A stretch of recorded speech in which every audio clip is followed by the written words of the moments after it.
My name is Natalie Morgan. I'm 25, a software developer from Boulder, Colorado, and the night I came back from San Francisco, I realized my own family had erased me. I'd just spent a week on a grueling work trip. Airports, hotel rooms, late-night coding sessions.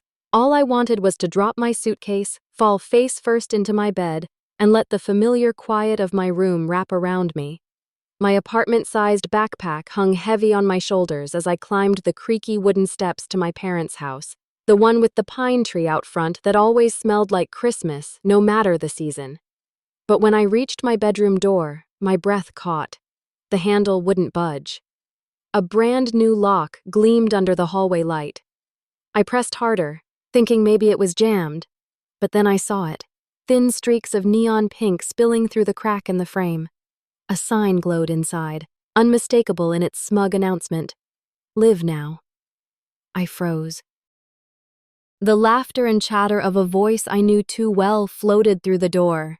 My little sister Hailey was talking into a camera, her tone syrupy sweet, the kind she only used when she wanted strangers online to adore her. My chest tightened as I pounded on the door. "Hailey, open up!" The door swung open, and there she stood, her blonde curls perfectly styled, ring lights blazing around her like some kind of cheap halo. She didn't even flinch. Instead, she flashed a smug grin. "Natalie, don't freak out. This is my studio now. You were gone and I needed the space." I stepped inside, heart racing. But the room wasn't mine anymore. My bed? Gone. My desk where I'd spent late nights debugging code? Replaced by a vanity table littered with makeup palettes and microphones. Posters I'd collected since high school were stripped from the walls, replaced by LED strips blinking like a carnival. My favorite bookshelf, shoved into the corner, half empty, books scattered. It was like my entire life had been wiped away in 7 days. "Where's my stuff?" I demanded, my voice breaking between anger and disbelief. Hailey tilted her head toward the backyard. "In the garage. Don't be so dramatic. You're not even here most of the time." My blood boiled. "That's not the point. This is my room. I live here." Just then, I heard footsteps in the kitchen. My mom, holding her coffee mug, barely glanced at me. "Natalie, calm down. Your sister needs this space for her career. She's building something important." I blinked, stunned. "Where am I supposed to sleep?" Mom didn't miss a beat. She pointed toward the backyard, out the window, her finger steady as if she'd rehearsed this. "Stay in the garage, or you can leave if you'd rather, but don't ruin Hailey's big break." Her words hit harder than any slap. I turned toward my dad, sitting silently at the table, his hands wrapped around his mug like it could shield him from choosing sides. He didn't meet my eyes, not once.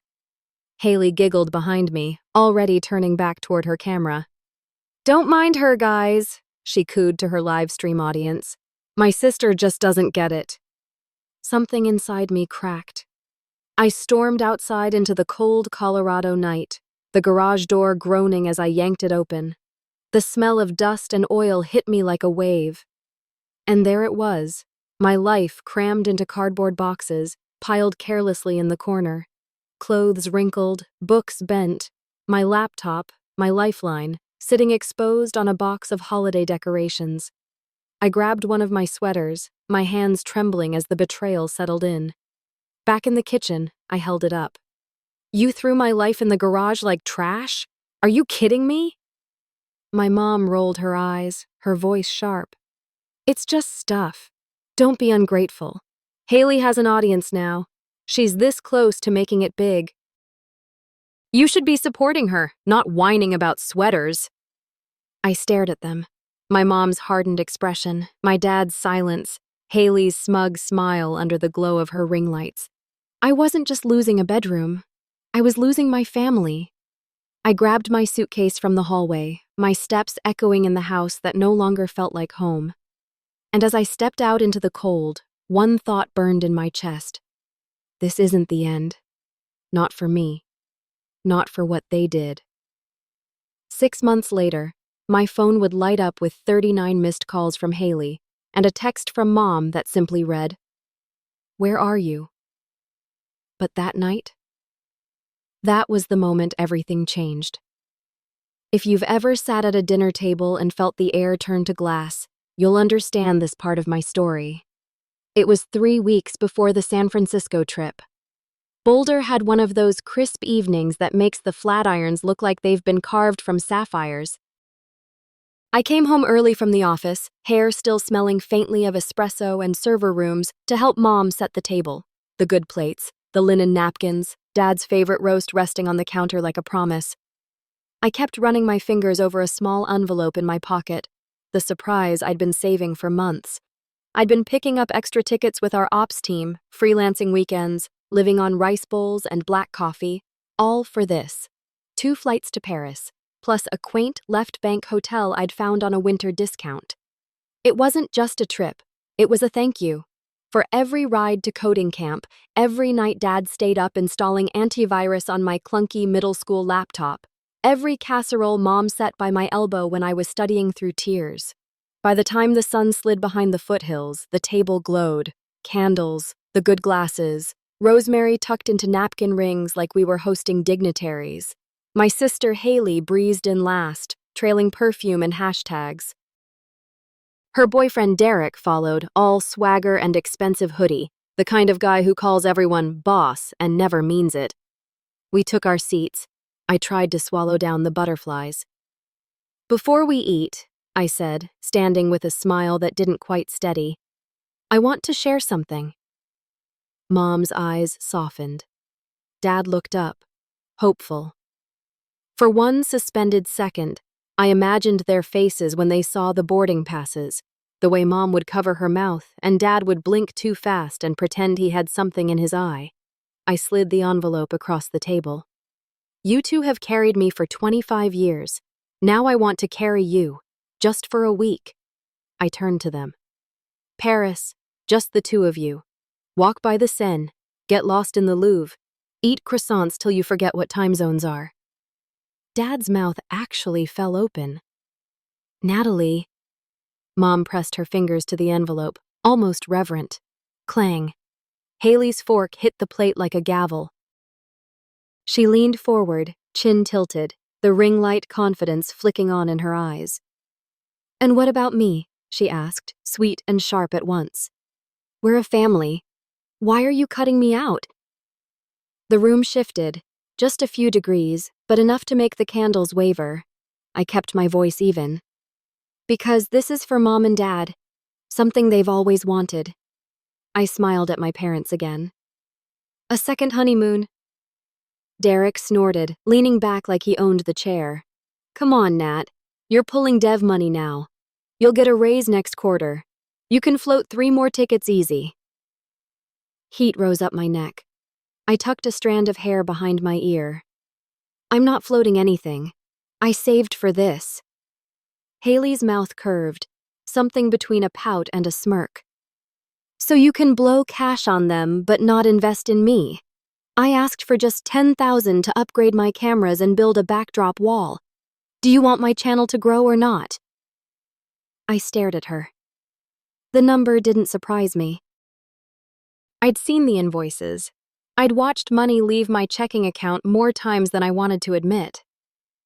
"You still owe me," I said softly, no tremor in the words this time. $9,200, actually. Ring lights, lenses, a leased car you needed for brand deals, internet bills when sponsors paid late. I looked across the table. "I love you, but I'm not your ATM." Silence. The kind that scrapes. Mom's glass thumped down hard enough to rattle the cutlery. "Natalie," she said, voice low and dangerous, "that is uncalled for at the dinner table." I blinked. "Telling the truth?" "You know your sister is on the verge of a breakthrough," Mom continued, warming to it. "Every creator invests before they make it. You of all people should understand. Weren't you the one who said you have to spend money to scale?" "That was about cloud capacity," I said, almost laughing. "For code, not for handbags labeled work props." Dad shifted. Let's not make a scene. Derek's smile sharpened. Look, boss, if you're jealous, just say that. Not everyone can sit behind a monitor all day. Hailey's out here hustling in front of people. Takes guts. Something in me flickered. The part that has spent a lifetime interpreting comments in code reviews, swallowing microcuts with a professional nod. I reached for calm, but my fingers touched steel instead. You think preying on my kindness is hustle? I asked him, not unkind, just clear. You think filming unboxings with money you didn't earn is grit? Hailey's eyes flashed. Okay, wow, so somehow you're the victim? You, miss, I work in tech, so I speak for the economy? I breathed in, rosemary, roast, that familiar musk of our old wooden table, and tried one last time. This isn't about you. It's a gift for them. For once, can it not be about your channel? She laughed. It was pretty, like a chime, and mean as glass. Everything I do is for this family. When I hit 1 million subs, we'll all benefit. That's the point. Why can't you see the bigger picture? Dad cleared his throat. Family sacrifices for family. He didn't look at me when he said it. The sentence landed like a verdict. Something old and sore in my chest uncoiled. Science fair trophies nobody came to see. Debate wins overshadowed by hotel room hauls, late-night shifts to keep our internet on so Hailey could upload while I patched servers. Mom calling her brave, and me practical, like those were competing teams. I set my napkin down, very gently. For years, I said, meeting each pair of eyes, I have paid the bill called family. I did it because I wanted us to be okay. But somewhere along the line, okay turned into use Natalie because she won't complain. Mom's face pinched. Don't twist this. Am I? I asked. Dad rubbed his temples. You've changed since you started at the firm. I grew up, I said. There's a difference. Hailey pushed back from the table, chair scraping. You know what your problem is. You're threatened by me. By my shine. You hate that I'm building an audience while you maintain servers or whatever. I build platforms, I said softly. The kind real people rely on to work, to learn, to stay safe. You don't have to value it, but you don't get to spit on it. Her lips parted. A ready comeback perched there.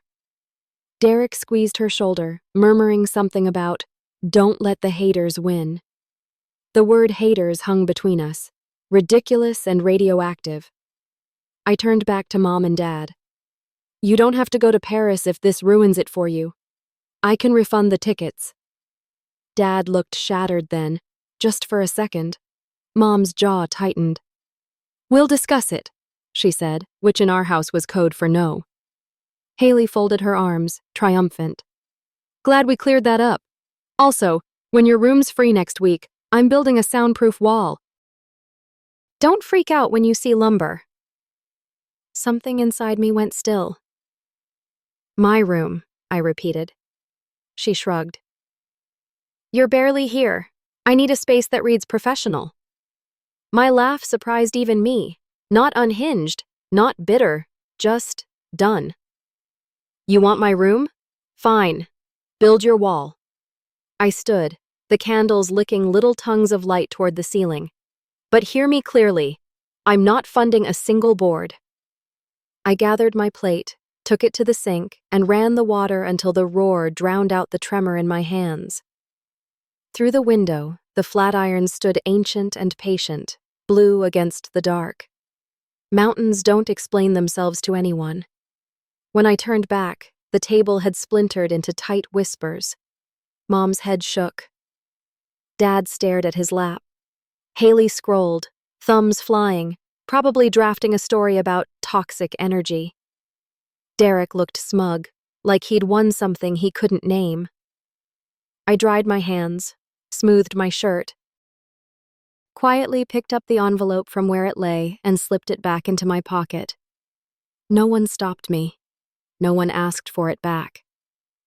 Have you ever felt a door close inside you? Not a slam, Not rage, just a click you know you won't unfasten again. That night, in my childhood room with the fairy light still pinned above the window, I lay awake and listened to the house breathe. I pictured my parents on a bridge over the Seine at dawn, paper cups of coffee, the river turning itself into silk. I pictured Hailey turning my desk into a vanity.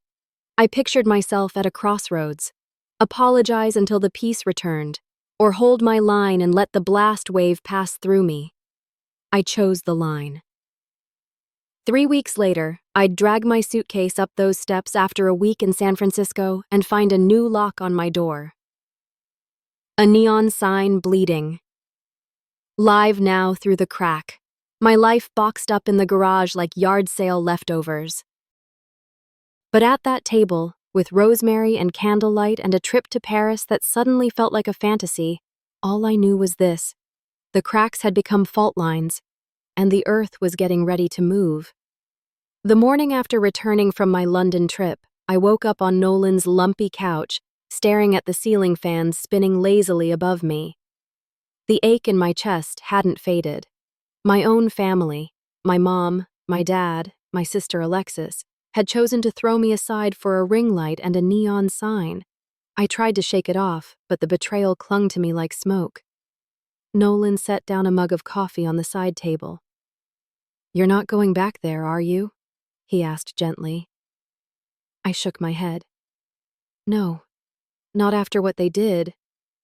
But," my voice cracked, "it still feels like I've lost everything." "Not everything," Devin chimed in from the kitchen, flipping pancakes. "You've got us, and you've got your work. That's worth more than their nonsense." He was right. My coding projects had always been my lifeline.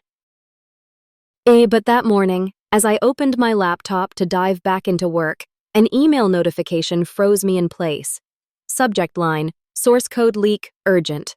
It was from Jake, a fellow developer I admired. His message was short but devastating. "Mallory, your app's entire source code is on a public forum, posted by an account linked to your sister's vlog channel. People are already downloading it. You need to act fast." My stomach dropped. My side project wasn't just another coding experiment. It was my ticket to a $50,000 contract with a Portland startup. I'd poured months of sleepless nights into it. And now, it was gone. Exposed. Free for anyone to steal. Nolan leaned over my shoulder, reading the email. "She did this?" His voice was sharp. I clenched my fists so tight my nails dug into my palms. "She hacked into my laptop while I was in London. She wanted to sabotage me." Devin slammed the spatula onto the counter. "That's not just betrayal. That's career murder." I couldn't breathe. My family hadn't just taken my room. They had tried to destroy the one thing that kept me standing: my work. I pulled up the forum link. There it was.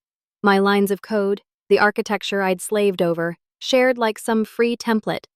Comments from strangers poured in. "Brilliant work. This will save me months. Can't believe this is free." Each compliment was a knife. Because it wasn't free. It was mine. I stormed outside Nolan's apartment, pacing the sidewalk under the cloudy Eugene sky. The betrayal boiled inside me, too big to contain. I grabbed my phone and called Alexis. She answered on the second ring, her voice smug. "What's up, Mal? Watching my new stream?"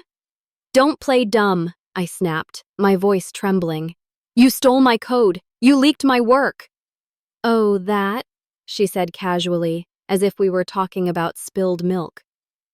"Not my fault you left your laptop open. Besides, think of the exposure." "People are talking about you now." My vision blurred with rage. "Exposure doesn't pay rent. That was my contract. My future." "Maybe you should thank me," she purred. "Your code is trending. I made you relevant." I couldn't believe her. Couldn't believe that the same sister I had bailed out of debt, supported with equipment money, defended to our parents, would cut me this deep. When I tried to confront my parents, it was the same cold wall. Dad muttered that Alexis was just trying to stand out. Mom accused me of being dramatic. Tyler, Alexis's obnoxious boyfriend, had the nerve to shout from the couch, "Don't mess with her hustle, Mal. It's just code. Chill out." That's when I realized it. I wasn't safe in that house. Not my belongings, not my career, not even my sanity. I left Nolan's place that night determined not just to survive, but to rise. Alexis wanted to ruin me? Fine, but I'd come back stronger than ever. And deep down, a new kind of fire sparked. This wasn't just about survival anymore. It was about justice. I didn't sleep the night the lock on my old door glowed pink and my life was boxed up in the garage. I lay on Jordan's futon in his tiny apartment off Pearl Street, watching a rectangle of bolder moonlight crawl across the ceiling, and felt two truths settle in my chest like stones. I could not go back, and no one from that house was coming to get me. Morning came thin and gray over the Flatirons. Jordan handed me a chipped mug that said "World's Okayest Coworker" and nudged my shoulder with his. "Drink," he said. "Then we stabilize. Then we plan." "Stabilize?" I echoed. He pointed at the floor like he was anchoring a blueprint. "Food, shower, laptop, then we draft." Jordan was a product manager by title and a human whiteboard by spirit. He thrived on bullet points and flow, which was perfect, because I could barely keep my own thoughts from scattering. While he fried eggs, he called Alyssa, our friend from a Women in Tech meetup, and within 30 minutes she was at the door with muffins, a hair tie, and the kind of hug that reminds you your body is not a battleground. We spread out at Jordan's high table with notebooks, sticky notes, and my laptop. The smell of coffee filled the room. Outside, bikes whispered past on wet pavement. Alyssa clicked a pen and looked me in the eye. "We're going to do 3 things," she said. "First, contain the damage. Second, secure your life. Third, rebuild the app better than before." Contain, secure, rebuild. My brain liked that. I nodded.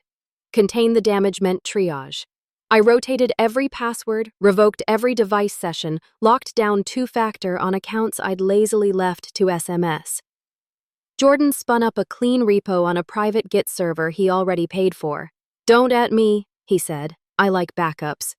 Then helped me set up encrypted storage for anything I wasn't actively using. Alyssa drafted a polite but firm email to a mod on the forum where Hailey had leaked my code, citing copyright and requesting urgent removal, and then she walked me through filing a DMCA takedown with my own timestamps and commit history attached. Every click steadied my pulse a millimeter. I could feel the panic, animal and hot, trying to claw back up my throat whenever I pictured Hailey's ringlet smile. So I kept my eyes on the screen, my fingers moving, my mind counting small wins. Revoke, rotate, remove. Secure your life meant something scarier. Admit that Jordan's futon was a lifeboat, not a shore. I needed a place that was mine. "You'll think clearer with a door you can lock," Alyssa said gently. "Your door." Jordan had already built a spreadsheet of rentals with the efficiency of someone who treats Zillow like a sport. He filtered for price, neighborhood, distance to the hop bus line, even proximity to coffee shops with more than 2 outlets per wall. I stared at the list.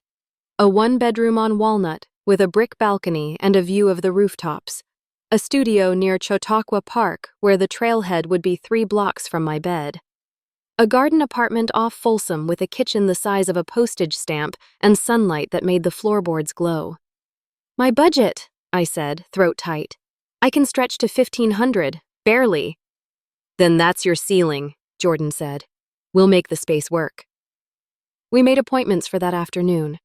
Alyssa insisted I borrow her blazer. "You deserve to feel like the protagonist."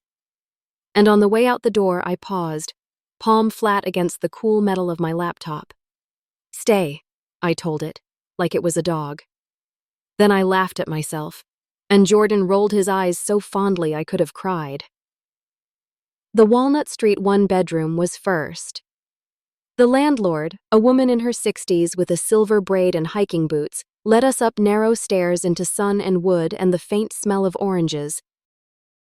The living room was just big enough for a couch and a desk. The bedroom had a window that framed the mountains like a painting you could cost nothing to visit. On the balcony, I could see a rooftop garden across the alley, bright with chard and tomatoes. "I could work here," I said softly, more to myself than to anyone. "You could thrive here," Alyssa corrected. "The rent? 1,495. Heat included. Month to month after 6 months if I needed the flexibility."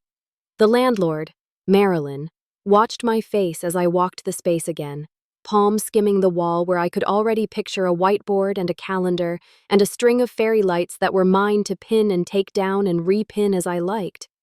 "I need to be honest," I said, turning to her. "I'm moving because my old room isn't safe." The word hung there, truer than I expected. Marilyn's expression softened. "You don't owe me a story," she said, "but I'm glad you're choosing a place where you can build from. I like tenants who build." I signed the lease with a pen that had the apartment address printed down the side. The ink bled a little where my hand shook. When I set the pen down, breath I didn't know I'd been holding loosened in my chest. Jordan whooped. Alyssa wiped her eyes, then pointed at me like a fairy godmother. "Key, in hand. Today." Marilyn slipped a warm brass key into my palm. It felt heavier than it should, like it was made of more than metal. We spent the afternoon ferrying borrowed furniture up those narrow stairs. A second-hand couch from Jordan's neighbor. It's ugly but loyal. A desk off Facebook Marketplace with a chip in the corner that looked like a bite mark. 2 chairs that didn't match, and therefore felt honest. Alyssa brought a plant she said I couldn't kill. I believed her, mostly because I wanted to. By sunset, my new home looked like a life in progress. Boxes labeled with fat black marker, cables, books, mugs, were stacked along one wall. A thrifted lamp haloed the desk in warm gold. On the balcony, someone had left a wind chime shaped like a crescent moon. It pinged softly whenever the evening breeze slipped between the buildings. We sat on the floor eating pizza from backcountry out of the box, our plates paper, our napkins folded under sweaty cans of seltzer. Jordan raised his drink. "To a lock that's yours," he said. "To a view that's yours. To code no one touches but you. To a kitchen where no one tells you to make it quick because they're going live in 10, Alyssa added, and we laughed, and I didn't cry, not even a little. After they left, I took the longest shower I'd taken in months. I washed my hair twice. I scrubbed the garage smell out of my sweaters with hot water and soap that smelled like cedar. Then I sat on the floor, back against my bed frame, and opened my laptop in the pool of lamplight. Rebuild the app better than before. I opened a new repo, gave it a different name. Wrote a README that wasn't just functional, but kind, like I was writing to the version of me who would inevitably be tired and scared and in need of a gentle nudge. Then I sketched the architecture on paper, the cheap ruled kind, the lines slightly crooked, and circled the places where the original had been clever but brittle. Clever breaks under pressure. I wanted resilient. I split features into modules and modules into tasks. I color-coded sticky notes across the wall. Networking, caching, UI, tests. I added automated tests at every seam because trust is good and verification is sleep. I containerized the dev environment so anyone I invited later could spin it up in one command, and so that if I had to sprint from a coffee shop because the barista needed my table, my world didn't fall apart when I reopened on a different network. Around midnight, the wind chime tapped twice like a tiny metronome. I brewed tea on my little stove, the kettle whistling bright and high, and while it steeped, I wrote a letter to myself in a private doc. You were not thrown out, you stepped out. Your work is not fragile, it is iterative. What they took was space. What you're building is capacity. The next morning, I woke before my alarm. I made oatmeal with too much cinnamon, rolled out my mat, and stretched my spine until something in my chest unclenched. At 8, I packed my laptop and walked to Alpine Modern, ordered a black coffee I could almost afford, and took a corner table under a big framed photo of the Flatirons dusted with snow. I coded for 4 hours without coming up for air, fell into that tunnel where time loosens its grip. And when I surfaced, I had a networking layer I trusted and a test suite that made green check marks line up like polite soldiers. Alyssa popped in around lunch with a bag of Bartlett pears from the farmer's market and a flyer for a Denver Women in Dev meetup. "Tonight," she said. "You're going." I started to protest. New city people, new rooms, new me, but she cut me off with a look. "You don't have to pitch. Just listen. See what it feels like when the only agenda is showing up." I went. I sat in a circle of women who spoke about distributed systems like love letters and argued about code style like poets. A senior engineer from Lodo showed us her team's post-mortem template and made failure sound like a teacher instead of a shame. I scribbled notes until my hand cramped. When I mentioned tentatively that I was rebuilding after a breach of trust, heads nodded around the circle like a field of sunflowers. One woman, Sophia Alvarez, pressed her card into my hand. "I mentor on Wednesdays," she said. "I'm not here to fix you. I'm here to stand beside you." By the time I rode the hop back to Boulder, the sky had gone navy and the mountains were a black cutout against it. My apartment smelled like the candle Alyssa had left, cedar and something called Midnight Library, and when I opened my laptop, my code felt less like a fortress and more like a bridge. Days fell into a rhythm. Coffee shop mornings, balcony afternoons, evening walks through Central Park when my eyes went square from the screen. On Saturdays, I hiked Chautauqua with a thermos of tea and 10 minutes of phoneless breathing at the Overlook. I answered no calls from home. If a text came through with a guilt-laden subject line, I archived it. My therapist, yes, I finally found one, said boundaries aren't walls, they're gates you lock from the inside. On the 9th day in my new place, I pushed the first milestone branch. On the 12th, I launched a tiny beta for 3 freelancers I trusted who agreed to sign NDAs and roast my UI with the cruelty only friends are allowed. They did. I fixed things. The app got quieter under my fingers, less showy, more sure. And then, one blue sky afternoon when the wind chime was lazy and the smells from the taco truck on the corner were making my stomach sing, an email slid into my inbox with a subject line that made my breath catch. Your project. Summit Tech, Denver. I clicked. The message was short, professional, and exactly the kind of oxygen my lungs had been craving. "Hi, Natalie. We saw your open discussion threads about rebuilding after a code leak, and your technical breakdown impressed our team. Would you be open to a conversation about licensing and possible collaboration?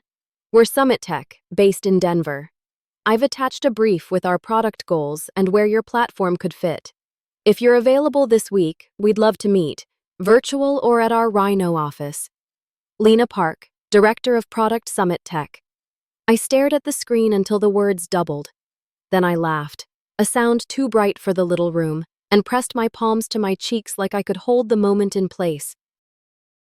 The last thing my mother had said to me in that kitchen was, "Don't ruin Hailey's big break." The last thing my father had done was look away. I forwarded the email to Jordan and Alyssa with one line. "It's starting." Before I could type another word, my phone buzzed again. A number I didn't recognize. Denver area code. My heart stuttered, and a dozen parallel futures flashed through my mind. A meeting room with glass walls and a whiteboard. A contract with my name on it. A version of me who'd stopped apologizing for taking up space. I swiped to answer. "Hi, is this Natalie Morgan?" A warm voice asked. "This is Lena from Summit Tech. Do you have a minute?" I looked at the brass key on my desk, at the sticky notes on my wall, at the mountains framed in my window like an old promise finally kept. "Yes," I said, steady and sure. "I do." And just as I spoke, my screen lit up with 3 new notifications stacked like storm clouds. Mom, 3 missed calls. Dad, 2 missed calls. Hailey, 1 voicemail. The timing wasn't lost on me. "Lena," I said, eyes on those mountains. "I'm ready to talk." My new apartment in downtown Eugene became more than just 4 walls. It became my sanctuary. The hardwood floors creaked under my feet, the tiny balcony overlooked the busy street below, and the smell of freshly brewed coffee lingered every morning. It wasn't grand, but it was mine. For the first time, I didn't wake up to Alexis's laughter bleeding through my bedroom walls, or Mom's sharp voice reminding me to support the family. Nolan and Devin came over almost daily at first, arms full of thrifted furniture, pizza boxes, and bad jokes. They turned my bare apartment into a home. Devin set up a wobbly bookshelf and laughed. "This screams coder chic." Nolan dragged in a sagging couch from his garage, declaring it vintage. It was messy, mismatched, and perfect. But even as I settled in, Alexis's sabotage still cast a shadow. My stolen code had spread across forums, and I'd spent nights rewriting sections, patching holes, building something new. My laptop glowed late into the night as I fought to reclaim what she tried to steal. Then came the email that changed everything. It was from Lena Price, CEO of a Portland startup. She had seen me defending my work online, countering Alexis's smear posts with proof of my commits and timestamps. Her words were short but powerful. "We're impressed by your resilience. Would you be willing to demo your app for our team?" My hands shook as I read it. After months of betrayal, anger, and exhaustion, someone was finally recognizing me for my work, not tearing me down for it. The next week, I rode the bus up to Portland, laptop in hand. Their office was sleek, full of glass walls and bustling energy. My nerves nearly suffocated me as I plugged in my computer and began my pitch. I showed them how my app streamlined project management for small businesses, cutting out the bloat of big platforms and offering simplicity with speed. Lena leaned forward, her eyes locked on my screen. "This is impressive," she said. "You built this alone?" "Yes," I said firmly, though my chest tightened. "Every line of code, every design choice." 2 days later, an email pinged into my inbox. "We'd like to offer you a $50,000 contract to license your app. Congratulations."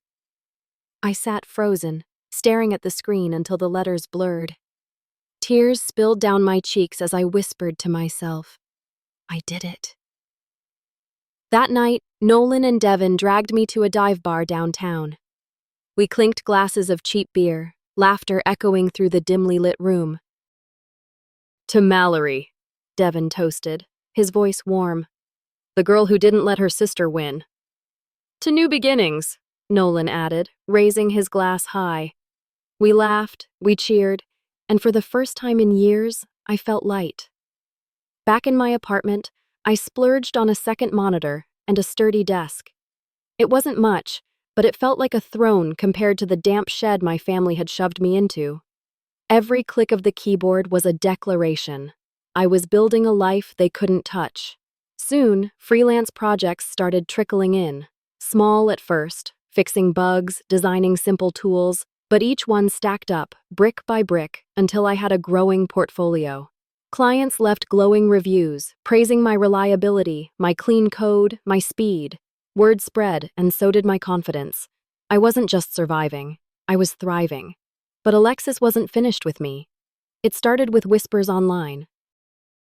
Anonymous posts claiming I had faked my credentials, that my app was stolen from someone more talented. Screenshots of my profile, twisted and mocked, began circulating. One message hit harder than the rest. It was from Priya, a startup founder I admired and one of my newest clients. "Mallory, we need to talk. I'm hearing rumors about your app. Can you clarify?" My stomach dropped. "Alexis, it had to be. I met Nolan and Devin at a coffee shop downtown." We spread our laptops across the table, the hum of conversation around us drowned out by the pounding in my chest. "She's at it again," I said, sliding the forum thread across the screen. Devin frowned, scrolling. "These timestamps don't add up. Look here, they're all coming from the same IP range, probably her vlog studio." Nolan leaned back, smirking. "Then let's flip this. You don't fight lies with silence. You fight with the truth." That night, I drafted a response. Not angry, not defensive, transparent. I laid out my code commits, screenshots of my GitHub, proof of every line I'd written. I explained how I'd won the Portland contract fair and square. My hands shook as I hit post. Then something amazing happened. Coders I'd never met rallied behind me. They commented, vouched for my work, called out the anonymous accounts as weak and baseless. The thread flipped from accusation to defense, strangers lifting me higher than my family ever had. Priya messaged back. "Thanks for clearing this up. We're sticking with you." Relief washed over me like rain on a wildfire. Alexis had tried to bury me, but instead, she'd shined a light on my strength. The next week, Devin introduced me to Zara, a powerhouse in the Portland tech scene. She ran meetups, hackathons, and knew every founder worth knowing. Over coffee, she smiled at me with sharp eyes. "You've got grit, Mallory. People love an underdog story. Let's collaborate." I walked out of that cafe with 3 new invitations, 2 hackathons, and a freelance gig with a fintech startup. My network was expanding, my reputation growing, not because of my family's support, but because of my own persistence. Late one night, coding on my balcony under string lights I'd hung for inspiration, I realized something. Alexis had stolen my room, my code, even tried to steal my future. But none of it mattered now, because I was stronger, freer, and more determined than ever. And deep down, I knew this was just the beginning of my rise. It started small. A Reddit thread claiming my portfolio was plagiarized. A LinkedIn post hinting I'd borrowed my app's code from a more established firm. At first, I ignored it. Every developer faces criticism, right? But when a major client, Priya, the fintech founder I'd been freelancing for, sent me a link with the note, "We're hearing chatter. Can you clarify?" My stomach dropped. I clicked the link. Anonymous accounts were tearing me apart. "Her credentials are fake. She's just a front. Someone else writes her code. Don't hire her. She's a fraud." I didn't need a detective to know who was behind it. The timing, the venom, the IP traces Devin spotted. Every trail led back to Alexis and her neon-lit studio in Eugene. My sister wasn't content with stealing my room and leaking my code. Now she wanted to erase my name from the industry altogether. I met Nolan and Devin at Alpine Modern, our usual coffee shop.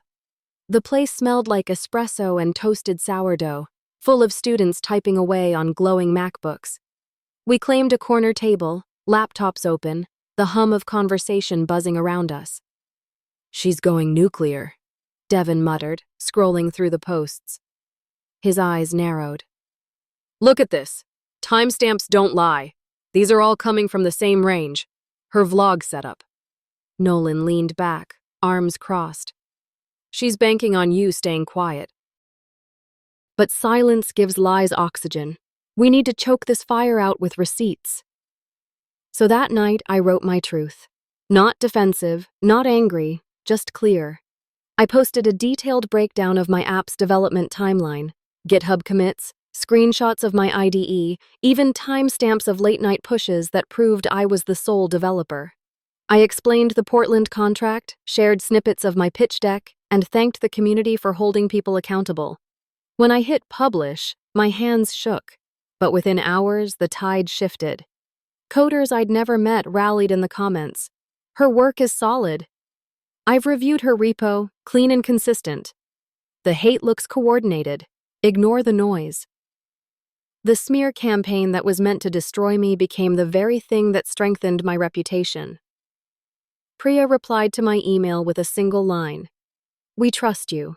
Let's keep building." For the first time, Alexis's lies didn't bury me. They backfired. But the rumors hadn't just tested my reputation, they tested my resilience, because in tech, your name is everything. And mine had almost been stolen again. That week, Zara, the powerhouse I'd met through Devin, invited me to speak at a tech conference in Austin. "You've got grit," she told me over the phone. "People love an underdog story. Come share yours." I almost said no. The thought of standing in front of hundreds of people, talking about betrayal, family, resilience, it terrified me. But Nolan shoved the phone back at me. "Say yes," he whispered. "You've already lived it. Now own it." So I flew to Austin. The city buzzed with energy. Live music spilling from bars, murals splashed across brick walls, the air hot and heavy with barbecue smoke. At the conference hall, I paced backstage, clutching my laptop like a lifeline. When my name was called, I stepped out under bright lights, the audience a blur of faces. My knees trembled, but my voice came steady. I told them about Eugene, about coming home from London to find my room stolen, my belongings shoved into a shed, about the code leak, the betrayal, the nights on Nolan's couch rebuilding from scratch. I told them about Alexis's smear campaign, about standing up with proof instead of silence. And then I said, when your family doesn't believe in you, you have two choices.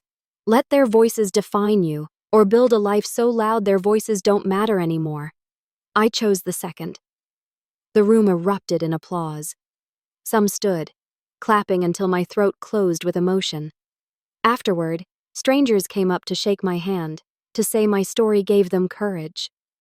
On the flight back to Oregon, I stared out the window as the clouds parted over the Cascades. For the first time in months, I felt weightless. Alexis's voice had haunted me, but now other voices, supportive, strong, were drowning her out. Back in Boulder, I returned to my balcony, my laptop glowing in the night. My app had passed 10,000 users, my inbox overflowed with new contracts, and my reputation was stronger than it had ever been. And just when I thought the storm had cleared, my phone lit up again.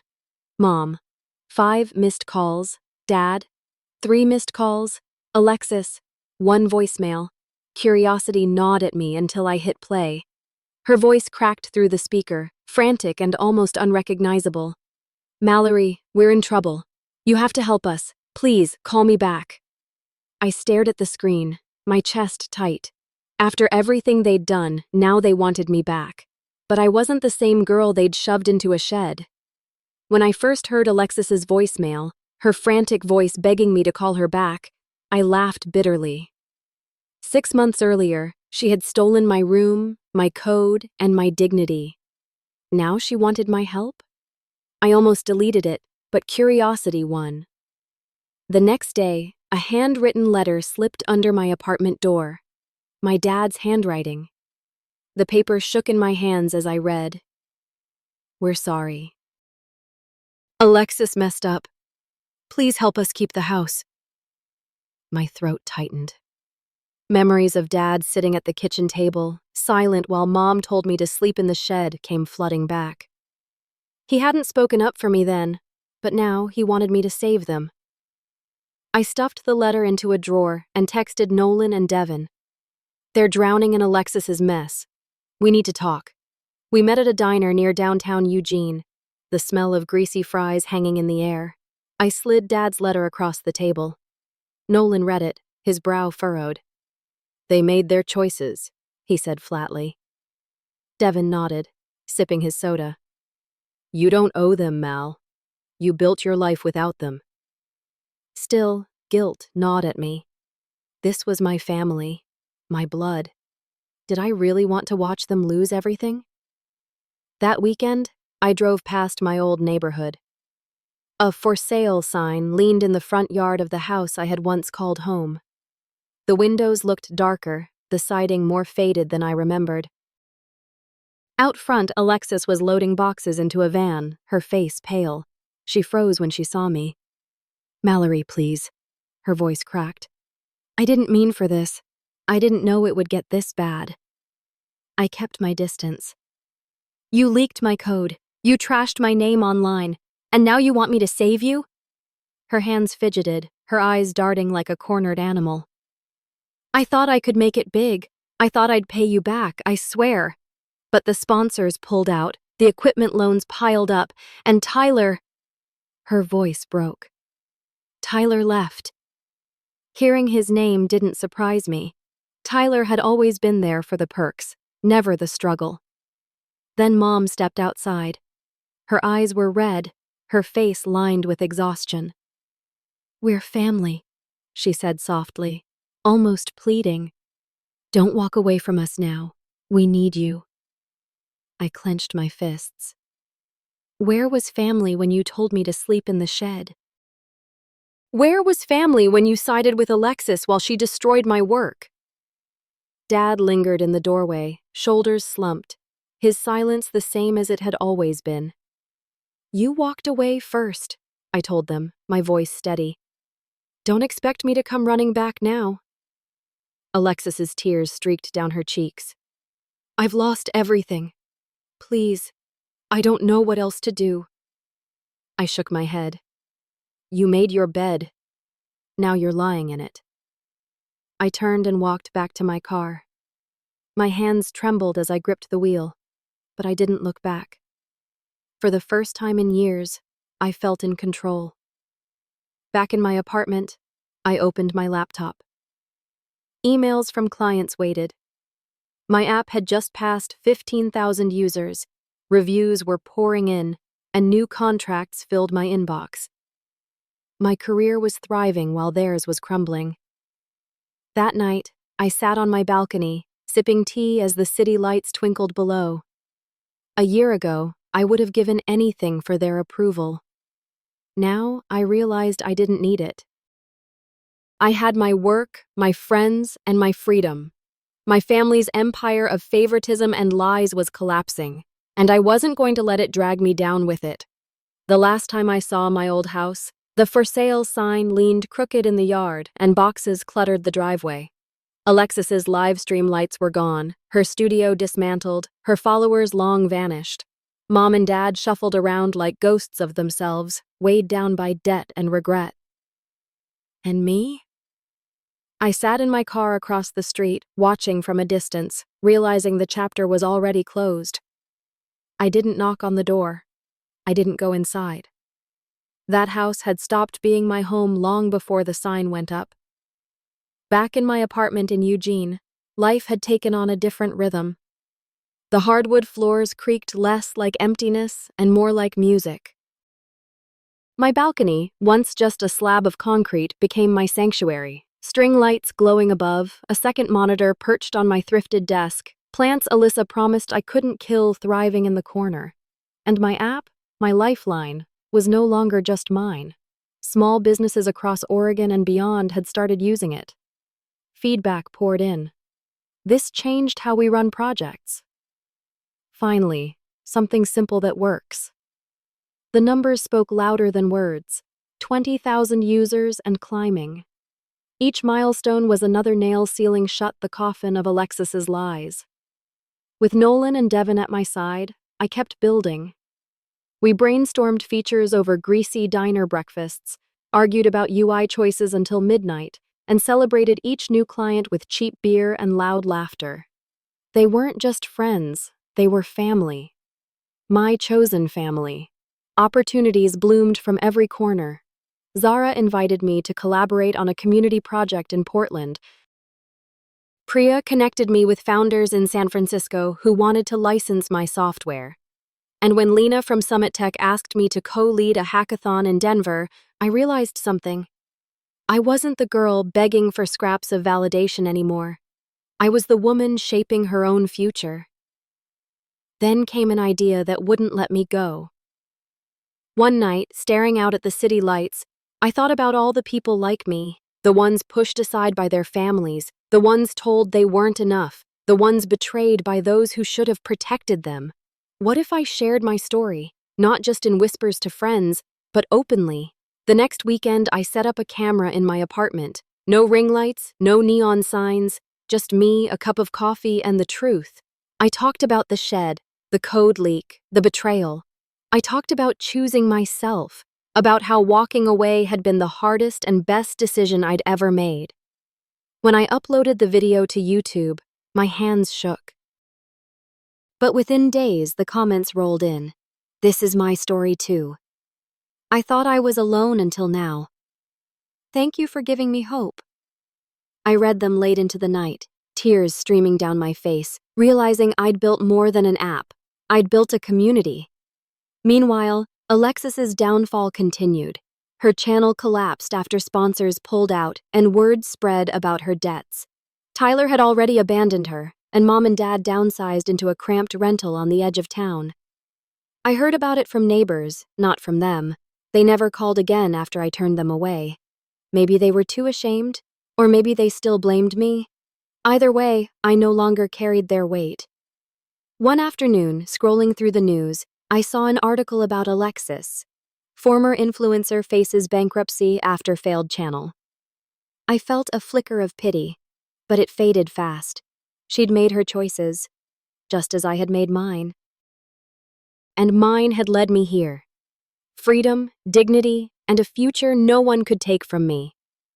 Months later, standing on the stage of a tech conference in Seattle, I looked out at a room full of strangers and said, "When your family doesn't see your worth, you have to choose yourself. It's not selfish, it's survival. And sometimes, it's the beginning of something greater than you ever imagined." The applause thundered through the hall, but it wasn't the sound that stayed with me. It was the feeling, the quiet certainty that I had turned betrayal into fuel, rejection into resilience, and pain into power. I walked off that stage into the arms of Nolan and Devin, their cheers louder than the crowd's. My chosen family, my real family. And in that moment, I knew. The shed, the locked door, the neon "Live Now" sign, those were just the prologue. The real story was here, my story, the story of a woman who lost her family but gained herself. And for me, that was the greatest revenge of all.